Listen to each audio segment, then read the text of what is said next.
மலைக்கு மேல் அமிர்தவல்லி தாயாரோடு யோக நரசிம்மராக திகழும் திருமால் அந்த மலையின் அடிவாரத்தில் பக்த வச்சல பெருமாளாக காட்சி அளிக்கிறார். மேலும் திருக்கடிகை மலையின் அருகிலேயே 350 அடி உயர சிறிய மலை ஒன்று உள்ளது.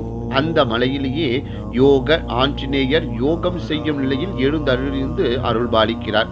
திருக்கடிகை யோக நரசிம்ம பெருமாளை அக்காரண கனி என்று ஆழ்வார்கள் அழைக்கின்றார்கள். மிக்கானை மறையாய் விரித்த விளக்கை என்னுள் புக்கானை புகழ்சேர் பொழிகின்ற பொன்மலையை தக்கானை கடிகை தடங்குன்றி மிசையிருந்த அக்கார கனியை அடைந்து உயிர்ந்து போனேனே என்று பாடினார் திருமங்கை ஆழ்வார். யோகத்தில் கண் மூடி இருக்கும் நரசிம்மர் திருக்கார்த்திகையில் மட்டும் கண் திறந்து பார்த்து அடியார்களுக்கு அருள் புரிவதாக ஐதீகம் உள்ளது. குறிப்பாக கார்த்திகை மாதம் ஞாயிற்றுக்கிழமைகளில் அந்த பெருமாளை தரிசிப்பது மிகவும் விசேஷம்.